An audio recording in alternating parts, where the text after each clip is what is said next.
Bonjour à toutes et à tous, bienvenue sur BFM Lyon. On va parler à présent avec notre invité Mathieu Le Tourneur. Bonjour, vous êtes docteur en droit, juriste pour l'association lyonnaise Juristes pour l'enfance. Bonjour. Bonjour Fanny. On parle aujourd'hui de ce rassemblement à Lyon et en France suite à ces plaintes et signalements déposés contre le principal suspect jamais auditionné avant la mort de Liana. Sébastien Lecornu va réunir des ministres ce mardi matin sur la protection de l'enfance pour prendre de nouvelles mesures législatives. Vous avez, vous aussi, fait une proposition de loi concernant le contrôle des antécédents judiciaires. Qu'est-ce que vous en pensez? Est-ce que c'est ce que vous attendiez, cette réunion, ce mardi? Alors évidemment, il est important que le gouvernement prenne la mesure de cette erreur ou de cette succession d'erreurs. L'enquête administrative nous le dira. Ce qui nous paraît important de dire à ce stade, c'est que c'est pas réellement la loi qui est en cause, c'est pas l'arsenal législatif qui est en cause, c'est plutôt l'application.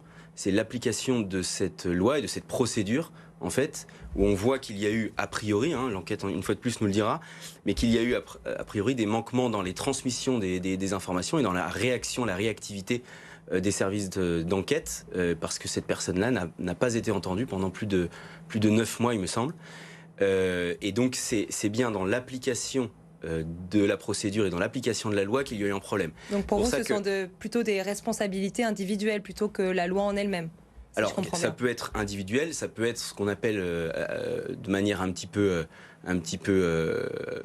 péremptoire quelque chose qui est systémique. Et nous, on pense que là, dans cette affaire-là, il y a plutôt une succession d'erreurs dites individuelles. Parce que normalement, il faut quand même l'avouer, normalement les plaintes ne mettent pas autant de temps à être traitées et les personnes ne mettent pas autant de temps à être entendues par la justice. On en parle ce matin puisque hier, environ 800 personnes se sont rassemblées à Lyon devant le palais de justice pour rendre hommage à la jeune Liana retrouvée morte, mais aussi pour dénoncer les dysfonctionnements de la justice. Les associations réclament aussi l'adoption d'une proposition de loi intégrale de lutte contre les violences faites aux femmes et aux enfants, déposée fin 2025, mais qui n'a jamais été examinée. Il y a donc beaucoup de propositions de loi. Est-ce que le risque, c'est pas de s'y perdre maintenant un petit peu ? Alors vous avez raison, c'est un peu une maladie française. À chaque problème, à chaque fait divers, on veut une nouvelle loi. Et à force de faire des nouvelles lois à chaque fait divers, on arrive à un système législatif extrêmement complexe et difficile parfois à comprendre, y compris pour des experts. Nous, vraiment, je vous le redis, on trouve que la loi n'est pas en cause dans cette affaire. Et ajouter une loi à tout l'arsenal législatif qui existe aujourd'hui sur la protection des mineurs contre les violences sexuelles, ça pourrait ajouter à la complexité et ajouter au flou qu'il pourrait y avoir de plus en plus à cause des textes complexes. Nous, on pense qu'il faut continuer à développer, par exemple, les salles Mélanie, qui sont des salles pour entendre la parole de l'enfant. On pense qu'il faut continuer à mettre parfois plus de moyens pour faire en sorte que les services d'enquête et les procureurs puissent faire leur travail. En fait, vous avez des moyens qui augmentent, me semble-t-il, d'après ce que dit le ministre, mais vous avez aussi un nombre de plaintes qui augmente, qui est multiplié par 3 depuis quelques années. Vous avez une idée, par exemple, à Lyon, du nombre de plaintes ? Non, j'ai pas ces chiffres. Est-ce que 3 millions de plaintes en attente en France ? D'après les chiffres. Oui, bien sûr. Alors, effectivement, mais sur ces questions de violence sexuelle, notamment sur mineurs, il y a une libération de la parole qui est extrêmement saine et qui va dans le bon sens. Puisque avant, beaucoup de plaintes n'étaient pas déposées. Donc, il y a une augmentation très forte des plaintes. Il y a aussi une augmentation des mises en cause dans les affaires de violence sexuelle sur mineurs. Mais pour un certain nombre de faits, les faits remontent à un certain temps, ce qui fait que parfois les faits sont prescrits, mais la plainte est comptabilisée. Donc parfois les faits sont prescrits et donc l'action publique ne va pas se mettre en œuvre. Parfois les faits remontent à tellement longtemps et il n'y a pas assez d'éléments de preuve qu'effectivement il y aura un classement sans suite. Donc aujourd'hui il y a une libération de la parole, il y a une augmentation très très forte du nombre de plaintes, ce qui est très bien, mais ça ne veut pas dire que toutes ces plaintes effectivement répondent à tous les critères pour ensuite donner des poursuites judiciaires. Nous, mais aujourd'hui, il faut qu'on fasse des progrès, qu'on continue à faire des progrès et justement, en tant que société. quelles sont les mesures les plus urgentes d'après vous? Vous parliez, vous, dans votre proposition de loi, des antécédents, des contrôles des antécédents. Nous, on s'est penché spécifiquement sur la question des antécédents judiciaires des personnes en contact habituel avec des mineurs, parce qu'il nous semblait évident, puisque les fichiers existent et que la protection des enfants est une priorité, de faire en sorte que les personnes qui sont en contact habituel avec des mineurs soient impérativement contrôlées, ou en tout cas les mentions dans ces fichiers judiciaires soient contrôlées systématiquement et annuellement, et de manière généralisée pour toute personne en contact avec des mineurs. Et ça, aujourd'hui, dans les différentes propositions de loi ou dans le projet de loi, alors il y a une proposition de loi qui est intéressante, qui est partie du Sénat, du sénateur Moret, mais dans le projet de loi du gouvernement et dans la proposition de loi qui a été votée à l'Assemblée, la proposition de loi Spielbout, nous avons quand même des difficultés parce que les champs qui sont couverts sont sectoriels, sont partiels, quand nous demandons quelque chose qui soit généralisé pour toute personne en contact avec des mineurs. C'est ça le critère principal pour nous. Et c'est ce qu'ils vont regarder aujourd'hui? Alors aujourd'hui, donc il y a un certain... Non, alors dans la réunion ministérielle, il est probablement que ce ne sera pas la question essentielle, pas la question de fond, puisque c'est une réunion un peu en réaction à l'affaire Liana, donc c'est autre chose que les antécédents judiciaires, mais c'est en tout cas le but de ces trois propositions projets de loi qui sont aujourd'hui examinées à l'Assemblée nationale et au Sénat, et qui, j'espère, vont donner quelque chose par la suite. Et nous, on y travaille. On y a déjà travaillé en proposant nous-mêmes une proposition de modification législative avec SOS Éducation et les Mamans Louves.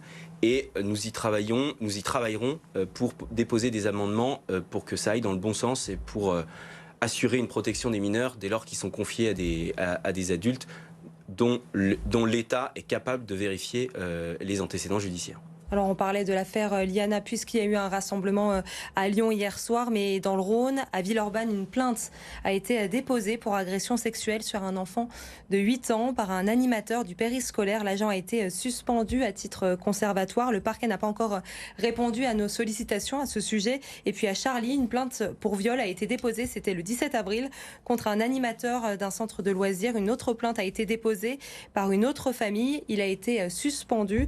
Il a été placé également en garde à vue. Il est ressorti libre et conteste les faits qui lui sont reprochés d'après nos confrères du Progrès. Une enquête est en cours sous l'autorité du parquet du procureur de la République de Lyon. Aujourd'hui, rien n'est vérifié au sujet des antécédents. Est-ce que nos enfants sont en sécurité finalement à l'école? Alors vous avez aujourd'hui des vérifications qui peuvent être menées, mais il n'y a pas de système généralisé, systématique, automatique de vérification de ces antécédents judiciaires. Par exemple, les fonctionnaires, lors de leur titularisation, c'est le bulletin numéro 2 du casier judiciaire qui est vérifié. Mais c'est lors de leur titularisation et ce n'est pas chaque année ou tous les 3 ans. Pour les animateurs du périscolaire, vous n'avez pas ce genre de contrôle qui est mis en place de manière systématique. Et donc c'est la raison pour laquelle nous, on propose de faire ce contrôle généralisé, systématique, automatique tous les ans, ce qui aujourd'hui n'est pas du tout le cas dans les propositions et projets de loi, afin qu'on soit au moins certain d'une chose, c'est que les animateurs n'ont pas d'antécédents judiciaires lorsqu'ils s'occupent de nos enfants. Alors ça ne répondra pas à toutes les situations, notamment le premier passage à l'acte. Mais au moins, on peut être certain, et on veut être certain, que lorsqu'on confie nos enfants, il n'y a aucun moyen de savoir que cette personne est un délinquant. Et après, c'est possible justement de poursuivre une personne au-delà de plusieurs mois si celle-ci est suspecte dans une affaire comme celle-ci? Alors ce que l'on propose, c'est que nous, dès lors que la personne est mise en examen, donc c'est-à-dire qu'il y a une décision judiciaire, cela permet de respecter la présomption d'innocence qui est extrêmement importante aussi et qu'il faut bien avoir en tête dans ces sujets-là, puisque effectivement peut-être qu'on a l'impression d'avoir une justice qui avait été pendant longtemps, depuis les années 80 notamment, était faite pour, centrée, j'allais dire, sur le délinquant afin de promouvoir sa réinsertion, etc. Il ne faut pas qu'on bascule de l'autre côté en ayant une justice qui soit centrée uniquement sur les victimes, puisqu'il faut bien respecter cette présomption d'innocence, sinon après c'est le règne de l'arbitraire et de la dénonciation. Et justement, ce secret de l'instruction, il peut prendre du temps. Est-ce que la parole des enfants est assez prise au sérieux aussi aujourd'hui ?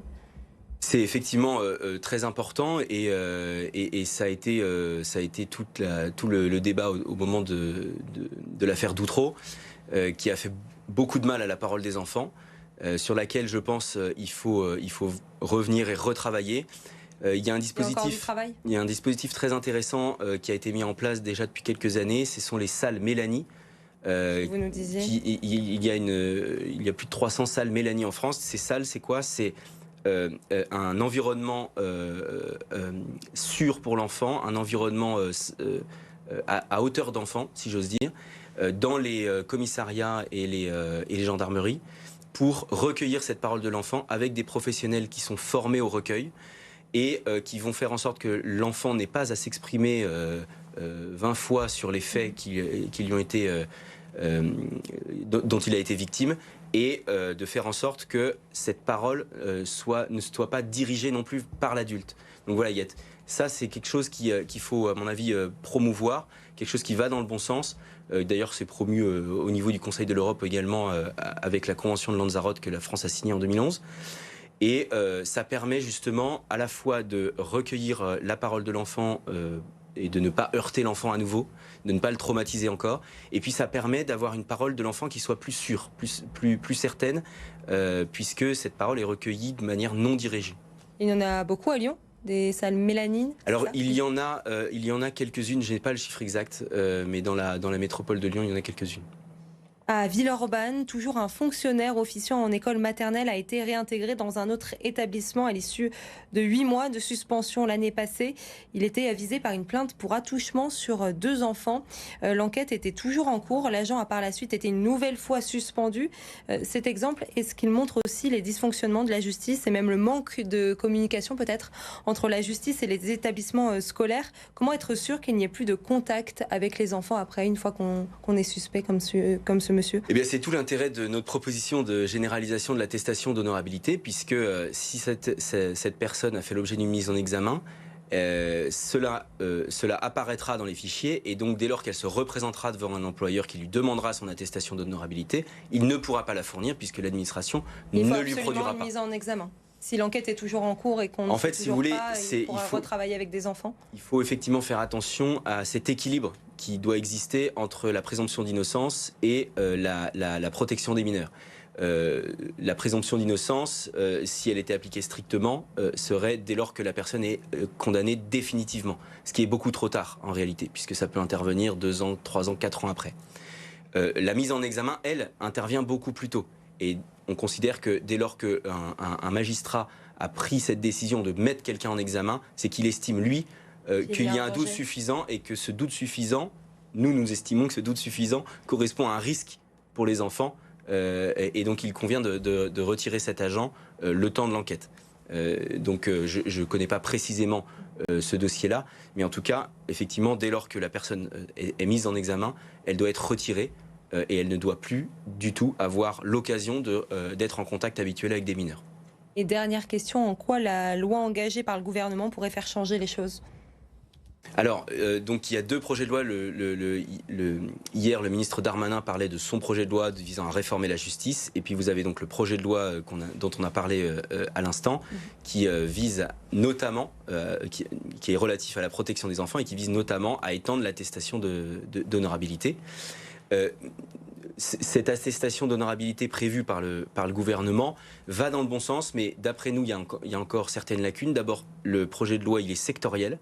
Donc il y a des champs, des secteurs de personnes qui sont en contact avec des mineurs qui ne sont pas dans le giron de cette loi, ce qui pour nous pose un problème particulier.